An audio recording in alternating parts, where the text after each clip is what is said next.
The wind screamed across the pier as Nora Bennett stood at the very edge, her trembling hand clutching a gold wedding ring. Behind her, the sea roared like a broken heart, waves crashing against the wooden rails. Her mascara ran down her face, but she didn't care anymore. She whispered, almost to herself, "How did I get here? How did a stranger make me question the vows I swore before God?" Her phone buzzed in her pocket, Ethan's name flashing on the screen. She didn't answer. Not this time. The truth had already split her world in two. It had started so simply, a kind smile from a man she didn't know, on a night she felt completely invisible. A night her husband came home too late, too tired, and too distracted to see her pain. Nora stared at the ocean, remembering Caleb's eyes, the warmth, the danger, the way he looked at her like she was someone worth saving. For the first time in years, she'd felt alive. And that was what scared her the most. Because love wasn't supposed to feel like this, thrilling, forbidden, and wrong in all the right ways. She could still hear Caleb's voice echoing in her mind. Sometimes, the heart wants what the vows forgot. Lightning flashed across the sky, illuminating her face. Tears fell. A whisper broke through her lips. God, what have I done? As the storm grew louder, the story of how Nora got to this moment, and the stranger who changed everything, began. Have you ever met someone who walked into your life at the wrong time, yet felt like the person your soul had been waiting for all along? That's what happened to Nora Bennett. A woman who thought she understood love, loyalty, and the promises that came with a ring, until one stranger made her question everything she once believed was unshakable. Sometimes it's not the storms outside that destroy us, it's the quiet loneliness inside our own homes.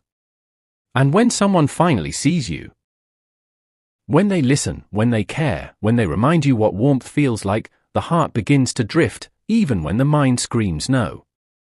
If you've ever been torn between what's right and what feels real, if you've ever wondered how far your heart could wander before it breaks, then this story is for you. Because tonight, we're not just talking about love. We're talking about the kind of love that tests your faith, your vows, and your reflection in the mirror. The kind that asks, what would you do if temptation came disguised as comfort? Before we go deeper into Nora's story, tell me, have you ever been in a moment where love felt both beautiful and dangerous? Share your thoughts in the comments. And if you love true, emotional stories that make your heart ache, click the like button, subscribe, and stay until the end, because this story will take you somewhere unexpected. The truth behind the stranger who made her question her vows is just beginning. Nora Bennett was the kind of woman who believed in promises. She believed that love could survive anything, time, silence, even disappointment, as long as two people stayed faithful. For 8 years, she lived by that belief. Her home sat near the coast of Bar Harbor, Maine, where the mornings smelled like salt and coffee, and seagulls woke her before the alarm ever could. To everyone else, she had the perfect life. A steady nursing job, a handsome husband, and a cozy white house with blue shutters. But inside, the silence between her and Ethan grew louder every year. Ethan Bennett, her husband, was a police officer.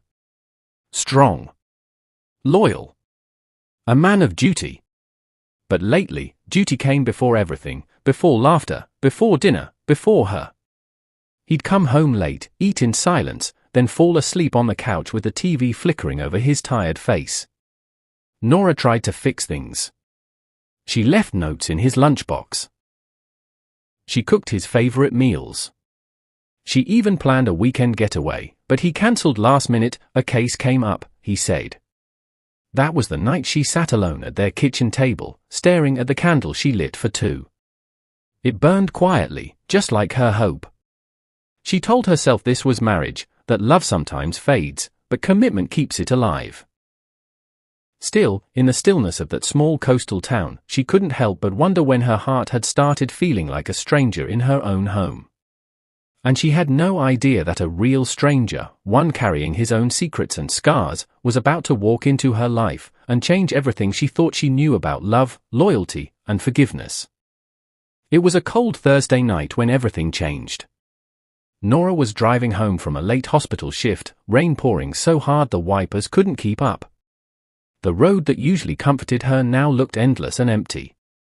Her phone had no signal. Her gas tank blinked low. And then, the car sputtered, coughed, and went silent. She cursed softly, pulling to the shoulder. The rain beat against the windshield like thousands of tiny fists. She wrapped her coat tighter and stepped out, waving her flashlight into the darkness. That's when she saw headlights approaching, a pickup truck slowing down. For a moment, her heart raced with fear. But then the driver stepped out. He was tall, soaked from the rain, with gentle eyes and a soft, rugged look, the kind of man who didn't seem to belong in a quiet town like Bar Harbor. "Need some help?" he asked, his voice calm over the storm. Nora hesitated, gripping her keys like a weapon. "I think it's the engine," she said. "Pop the hood," he replied. "Let's see what we can do." He worked silently, water dripping from his hair, his hand steady under the lightning flashes. Within minutes, the engine coughed back to life. "Try it now," he said. It started. Nora exhaled in relief. "Thank you. I thought I'd be stuck here all night." He smiled faintly. "Wouldn't let that happen. My name's Caleb." "Nora," she said softly. For a moment, they just stood there, rain falling between them. Not strangers, not yet something else, but two souls who recognized the same kind of tired. He offered to follow her car home, just to make sure she got there safely. She didn't argue. When she parked in front of her house, Ethan's patrol car wasn't there. Caleb gave a small wave before driving off into the night.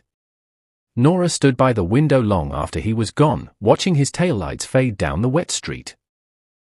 Something about him lingered, not his face, not his kindness, but the strange peace he carried, the kind she hadn't felt in years. That night, Nora couldn't sleep. And for the first time, she dreamed, not about her husband, but about a stranger with rain in his hair and sadness in his eyes. After that stormy night, Nora thought she'd never see Caleb again. But fate, or something like it, had other plans. It started with small coincidences. She ran into him at the town bookstore one weekend. He was in the art section, flipping through a sketchbook. He looked up, smiled, and said, "Hey, the woman with the bad luck car." She laughed, the kind of laugh that felt rusty but real. They talked for a few minutes, about nothing and everything, the weather, the town, books. When she left, she realized she was smiling again. The next week, she saw him at the local diner. He sat at the counter sketching, a cup of black coffee beside him. He waved her over. "You look like someone who could use caffeine and company." That became their quiet ritual. He'd show up some evenings after her shift, and they'd talk about art, music, life. He told her he was an artist passing through, staying in a small rented studio near the docks, looking for peace after a long few years. Nora didn't press for details. She understood pain that didn't want to be spoken. Soon, the conversations grew deeper. She told him about her work, the patient she lost, the night she cried in the hospital restroom, the loneliness of loving someone who stopped seeing you. Caleb listened, really listened. He didn't try to fix her. He just heard her. One afternoon, she stopped by his studio. The place was filled with light and the smell of paint. On the canvas in front of him was something that made her breath catch. Her face. He'd painted her from memory, sitting by the diner window, eyes distant, lost in thought. "You look like someone trying to remember what joy felt like," he said quietly. Her heart trembled. For the first time in years, someone had seen her pain, not as weakness, but as beauty. They started walking together on the beach after sunset. Sometimes they didn't talk at all. Sometimes silence said everything. The way he looked at her, gentle, careful, like he was afraid she'd disappear, made her feel like she was being unwrapped, piece by piece, from a shell she hadn't realized she'd built. One evening, as the waves touched their feet, he whispered, "You deserve to be seen, Nora. You deserve to feel again." She wanted to deny it. To say she was married.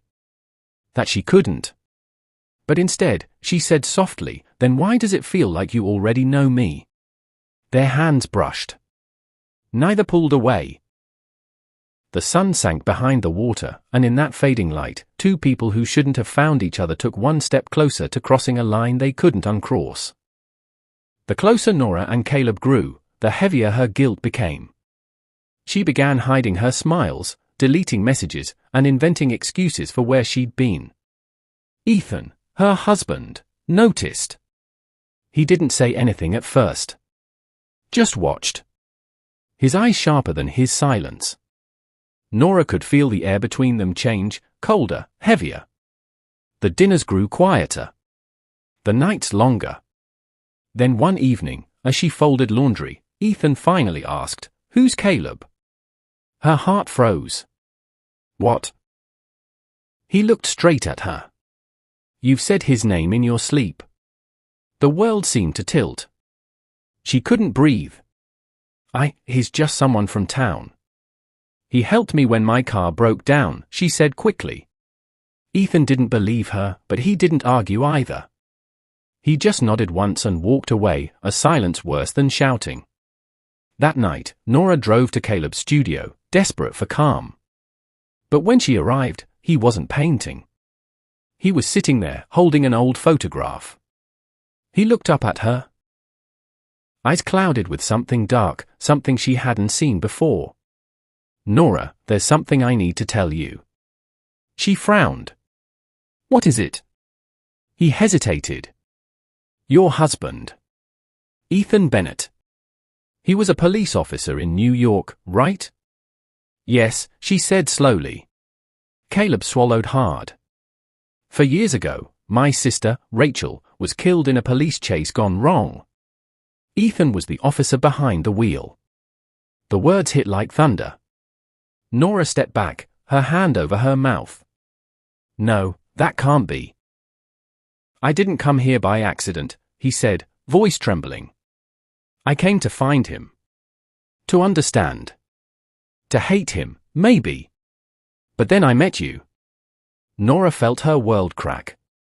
The man who made her feel alive had come from the very tragedy that haunted her husband's eyes. Every kiss, every word, every shared silence now felt like a lie. Tears filled her eyes.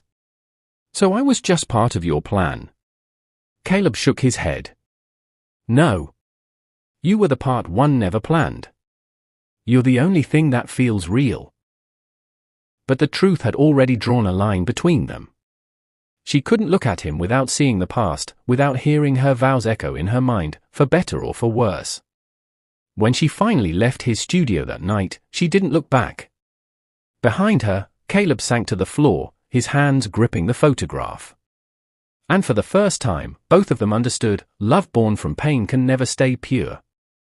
3 nights passed. 3 nights of silence, guilt, and tears that no one saw. Nora hadn't spoken to Caleb or Ethan. She lived inside her thoughts, torn between betrayal, confusion, and a pain that felt too heavy to carry. But fate didn't wait for her to choose. It forced her hand. On the 4th night, Ethan came home early. His uniform was still on, but his eyes were different, colder, sharper. "I followed you," he said quietly. "To his studio." Nora's breath caught. "Ethan." "Don't," he snapped. "You think I didn't see it? The way you look at him? The way you've been gone from this house even when you're here." Tears filled her eyes. "It's not what you think." He slammed his fist against the wall. "Then what is it, Nora? Tell me." Before she could answer, a voice came from the doorway. "Let her go, Ethan." Both turned. Caleb stood there, drenched from rain, his eyes fierce and sad. Ethan's face twisted with rage. "You've got some nerve showing up here." Caleb stepped forward. "I didn't come to fight. I came to tell you the truth, about Rachel." Ethan froze. "I know who you are," Caleb said. "I came to Maine because I wanted to hate you. I wanted to look in your eyes and see the monster who took my sister. But all I saw was a man drowning in the same guilt I carry. Ethan's jaw tightened. His eyes glistened, the first crack in his anger. You think that makes it right? No, Caleb whispered. Nothing makes it right. But I never meant to hurt Nora. I swear. Nora stood between them now, trembling, tears streaming down her face. Please, both of you. Ethan suddenly lunged forward, shoving Caleb. You had no right to come near my wife. Caleb stumbled backward, his foot slipping near the edge of the old pier behind the Bennett's home. The wood cracked beneath him. Ethan! Nora screamed. In a flash, Caleb's hand reached out, not to hit back, not to run, but to pull Ethan away from the collapsing edge. Both men fell hard, gasping for breath, rain pounding down around them. Ethan stared at Caleb in disbelief. You saved me. Caleb coughed, clutching his side. I didn't come here to destroy anyone. I came to find peace. Nora sank to her knees between them, sobbing, torn between two men linked by tragedy, forgiveness, and love that was never meant to be. For a long moment, none of them spoke. Just the sound of the rain and the crashing waves below. And in that silence, they all realized. Love and hate sometimes live in the same breath. And forgiveness, when it comes, often hurts more than anger ever could. The morning after the storm, the town of Bar Harbor felt different. The air was still heavy with rain, but quieter, as if the world itself was holding its breath. Nora sat on the porch steps, wrapped in a blanket, staring at the horizon. Her eyes were red, her heart exhausted. Ethan stood behind her, leaning against the door frame. He hadn't slept either. Neither spoke for a long time. There were no words big enough for what had happened, no apology strong enough to erase the truth. Finally, Ethan said quietly, he left. Nora turned. When? Before sunrise. Packed his things. He left a note for you. Ethan handed her a folded piece of paper. Her hands trembled as she opened it. Nora. I never came to destroy your peace. I only wanted to understand mine. What I found instead was you, the only person who made me believe broken hearts could still beat. But I can't stay. Not because I don't love you, but because I do. Tell Ethan I forgive him. Tell yourself the same. Caleb. Nora's tears fell silently onto the paper. Ethan sat beside her. His voice was soft, smaller than she'd ever heard it. I didn't mean for any of this to happen. I know I wasn't the husband you needed. She looked at him, really looked, and saw not a monster, but a man who'd carried too much guilt for too long. Maybe they were both just broken in different ways. I don't know if we can go back, she whispered. He nodded. Maybe we shouldn't. But we can start over. If you still want to try. Nora turned back to the ocean, her voice barely a breath. I don't know what I want. But I know I can't live with hate anymore. They sat there in silence, watching the tide slowly rise and fall, like the rhythm of something trying to heal. Weeks passed. Caleb was gone, leaving behind only a few paintings at the local gallery. One of them was of her, standing by the water, light in her eyes, peace on her face. Every time she saw it, she felt a quiet ache. Not of regret, but of gratitude. He had come into her life to break something open, and in doing so, helped her see herself again. Life didn't go back to what it was. It became something different, smaller, quieter, but honest. And sometimes, that's the closest thing to redemption love can give. Love is not always loud. Sometimes, it's a whisper that finds you when you've stopped listening. For a long time, Nora thought love was about staying, about keeping promises no matter how empty they felt. But she learned that love is also about honesty, the kind that forces you to face the truth, even when it hurts. Caleb didn't come into her life to destroy her marriage. He came to reveal the cracks that were already there, to remind her that hearts can go silent long before vows are broken. And Ethan, the man she once saw only through duty, learned that forgiveness is not a sign of weakness, but of courage. Because sometimes the hardest thing to do is to stay and rebuild with the same hands that once let go. Nora still wore her ring, not because everything was perfect again, but because she had redefined what those vows meant. They were no longer just promises to Ethan, they were promises to herself. To feel. To forgive. To never forget that love, even when it hurts, can still heal what life tries to break. She stood once more at the same pier where her story began. But this time, she didn't hold her ring over the ocean. She held it close to her heart, a reminder that sometimes, the person you become after heartbreak is the greatest vow you'll ever keep. Sometimes, the hardest stories are the ones that feel the most real. Nora's journey reminds us that love isn't always about perfect endings. It's about choices, courage, and the quiet moments that change us forever. We want to hear from you. Have you ever faced a choice between comfort and commitment? Between the safety of what you know and the risk of what could awaken your heart? Share your thoughts in the comments below. Let us know what you would do if love came at the wrong time. And if Nora's story moved you, click like, subscribe, and share it with someone who understands the delicate power of the heart. Stories like this remind us that even when love is complicated, even when it challenges our vows and beliefs, it always leaves us with something valuable: understanding, growth, and the courage to keep feeling. Because in the end, love is not just about staying or leaving. It's about learning to see, to forgive, and to accept that our hearts can heal, even after they break. Thank you for being part of this journey. And remember, sometimes, the stranger who changes your life isn't meant to stay, but they are meant to teach.